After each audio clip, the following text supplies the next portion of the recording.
Welcome back to the channel, guys. Welcome back to Ironclad RC. I'm Big B. So my new 34-inch Vortex just arrived.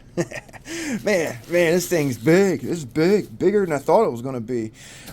So we're actually going to unpackage this. I just took it out of the box. It was properly packaged from Offshore Electrics. So we're going to unveil it, take a look at it, and go through some of the parts I got for it. So stick around. Big B, we're Ironclad RC.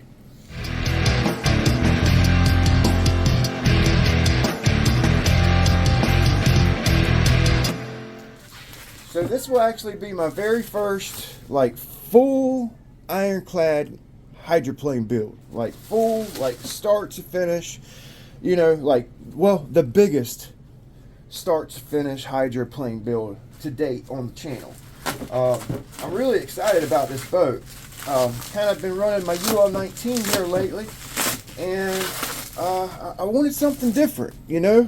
I kind of run my UL-19 in saw passes, like speed runs, you know. That's really what I like to do with that boat. So I think I'm going to build this one here for ovals. Okay, it's going to be basically an oval boat. All right, we'll go into like electronics and stuff. Ooh, that's pretty. Oh, I always get stuck with the orange holes, which I like the orange. This was the very last hull in stock, by the way. Very last one Offshore Electric had. At the time of this video, I asked Steve when he was going to get some more in. He said in a couple of weeks. So I'll actually have a link in the description for this hull. But it won't be available for a couple weeks. There's also smaller versions of this hull. They have a 16-inch Vortex and a 24-inch Vortex. I really wanted to build a 24. Every time those get in, they're like sold out like that. You know, the 24-inch. That's where it's at. The little 24 is where it's at. That's probably what we're going to get next, is the little 24-inch version. You know, so I don't think I mentioned this, but we're going to do a full carbon fiber inlay in the hatch.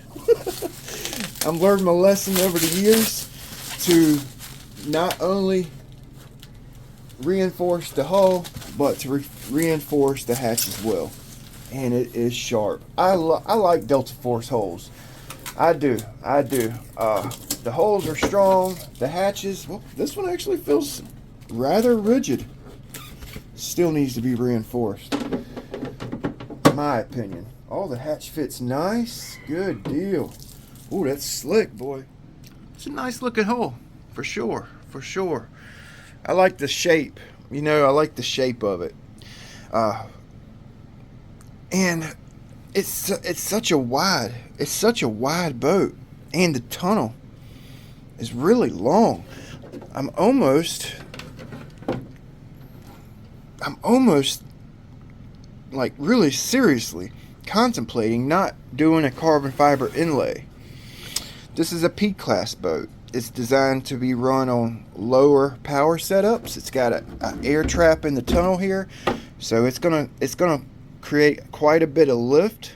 You know, look how much air it's gonna trap. You know, so I'm seriously contemplating doing the carbon fiber inlay, because if I do, that carbon fiber, 6-ounce carbon fiber, is going to suck up a lot of weight, suck up a lot of resin, in turn weighing the back of our boat down, and we're going to have to get a really far forward COG to keep her on the water with the traps being so large. So yeah, it's a scale. It's kind of a scale looking boat. It really is. I mean, yeah, kind of. You could actually probably find a couple boats or one-to-one boats that you could copy, you know, like scheme livery, you know. I'm just gonna run it. I'm gonna paint a windshield on there and maybe throw a couple little stickers on. Oh man. Oh, that's good. Oh, the back of the sponson's reinforced, so I don't really have to go crazy with a backer plate. Yeah, reinforced transom. Let's see if the left sponson's reinforced. See, the left sponson's not reinforced. The right one is for your turn fin. That's awesome to see. So let's check out the bottom.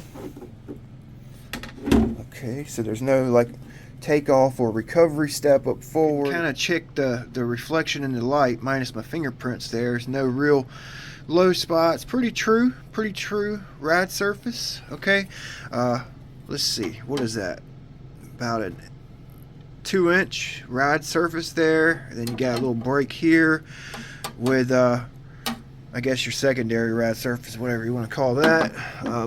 Got a little bit of dead rise there.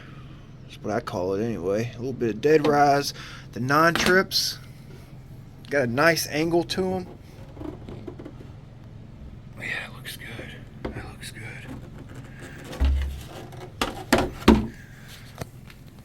Yeah, this boat likes to blow off the water about 60 miles an hour. That's what I hear anyway. So there is a relief back here. There's a little relief. Looks like the UL19 relief's longer. Oh man, looks like a lot of AOA in my opinion. Almost too much to me. She's gonna hold a lot of air up under it, which could be good and bad. With the type of power we throw at these boats nowadays, you really don't need an air trap like that. You know what I'm saying? Yep.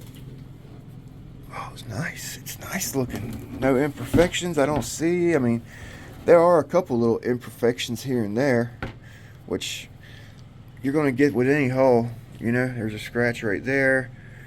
I'm going to get it scratched and beat all up, so I don't much care. It don't bother me, you know. It don't bother me. So I got the UL19 up here. Alright, I got sponson end to sponson end. Okay, see the tunnel on this boat versus the tunnel on this boat, it's much larger in that aspect. You got this whole area right here for battery ESC. That's why the UL19 is so hard to get CG forward, you know, because the back of your step is only about 3 inches behind the forward part of the tunnel. You know, it's got this canard, and it's a lot bigger than the UL19 inside the boat wise, you know.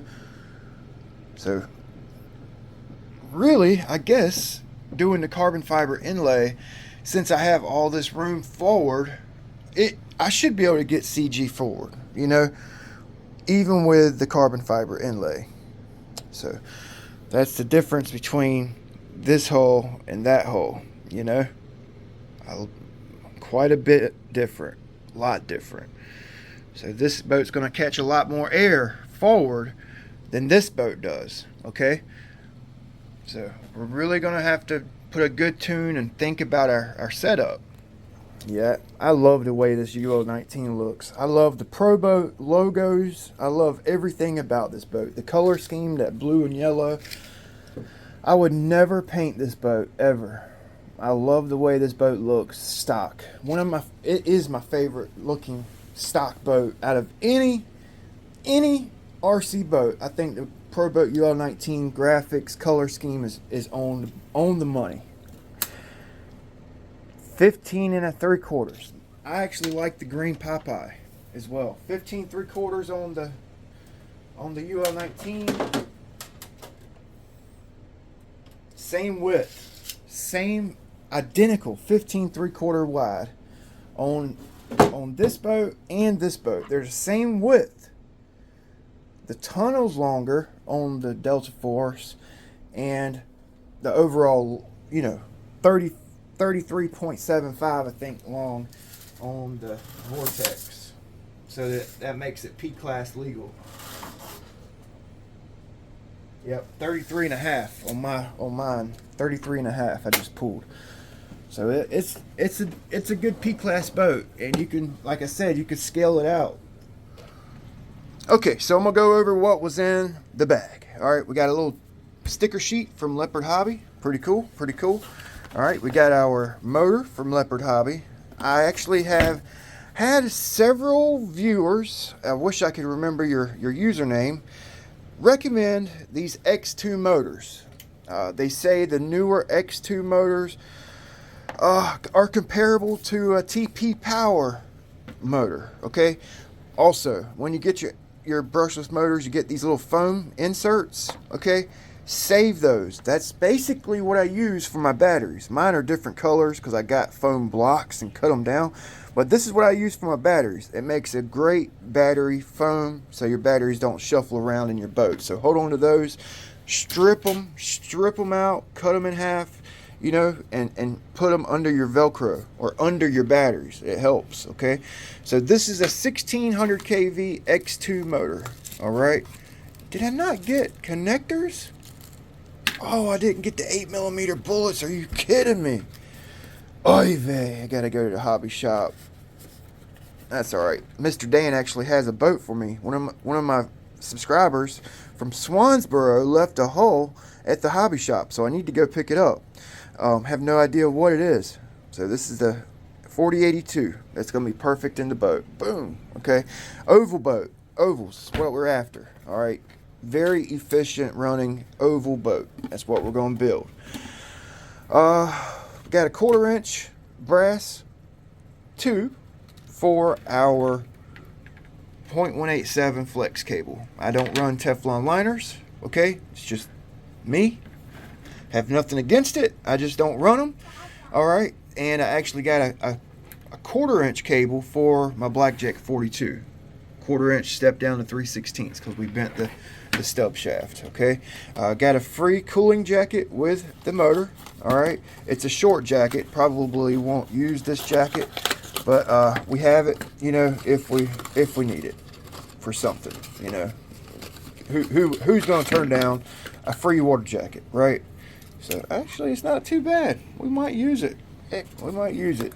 Okay, I got a couple of drive dogs because I broke one on my oxy digger. I had to actually modify it so it didn't really stick past my strut. So I got another small, which are prone to breaking, just so you guys know. Okay, some extra large or large water exits. I got just a cheap rail mount for the 40 series motor.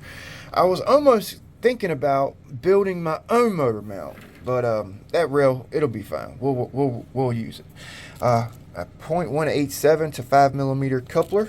Okay, a 3/16 Speedmaster Sport 21 strut assembly. Now this boat actually called for a large Speedmaster assembly. I was trying to keep the hydrodynamic drag down like to a minimum, so I went with the lower profile, smaller 21 strut. Hopefully it'll work. Okay, it should. I'm just worried about the height because this is actually a pretty tall tunnel back here, so I'm worried about the height. Well, we'll figure it out. We'll see. Got some bellows because I was running out, and some black cooling line. Okay, so that's basically what I'm using for the build. So it was $511 for this, for what you see here. And with this right here, I guess minus 30 is what, 480, I guess $480 for what you guys see here to build this boat. Okay, so 480 with a rudder. It calls for a 1 5/8 setback Speedmaster 1-inch rudder. I went with the TFL POPEYE rudder. All right, it was cheaper. I already had it on hand. One of my viewers sent it to me. If I can find your name, I'll include it right here. Thank you very much for sending the rudder. I was going to use this for the twin motor drifter project, but it didn't really fit on the drifter all that well. A little bit too big. So I think it'll be perfect for this boat. It's real thin, long, tapered rudder. Okay, so with that, you're at around $500 for this boat without an ESC. Okay, you're gonna need a turn fin bracket. I made one out of an old Speedmaster, a large Speedmaster strut assembly bracket. So this is my turn fin bracket I'm gonna be using. Okay, modified L bracket to make it work on this boat. It's gonna work perfect. So you're at around 520 with a turn fin bracket with a turn fin. I would say 540, 550 with an ESC of your choice, probably a ZTW 200. The new XLX2 would be great.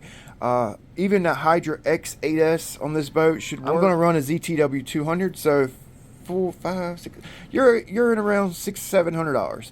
So at that price, you could basically buy the TFL POPEYE at that price, right? $600. But I like building boats. Okay, so if you're a boat builder, around $650-700, and that's buying like all like budget parts. Okay, budget parts. You could probably get a budget motor, budget ESC, and build the boat for around $600. All said and done, $700 for this build. Basically, I'm probably going to get the X8S for it. That's probably what I'm going to get. Or we'll throw one of my Hydras in. I got the ZTW for right now. Okay, so we'll be tested out. I got to bend this fin. I just sharpened it up last night. We got to bend it. I was also thinking about trying out this big Oxy Digger turn fin on it. I've got the swoop fin from Mad Lizard, the original. So we'll have some fun with this build. Oh yeah, the servo mount, I like making my own. Okay, we may do some hole reinforcement right here. Yeah, probably gonna need to do some hole reinforcements right here and right here. So it's gonna be I'm gonna try to do the build rather quick because I want to get this thing on the water, but at the same time I want to take my time and really think about what I'm doing. So like I said, look for a video in the next 2 or 3 days for the carbon fiber inlay, and probably the next video will be reinforcements, reinforcing the hull, and we'll start installing the hardware. So ring the bell. I'll make a full playlist, full build for this boat. I'm going to try to give you guys as much information as I can. I'm actually rather like I guess I'm a greenhorn kind of at tuning and building hydroplanes. I've got several under my belt, but I've learned a lot in the last 5 years or so. So yeah, it should be fun. We'll see you guys next time. Thanks for watching. Big B with Ironclad RC.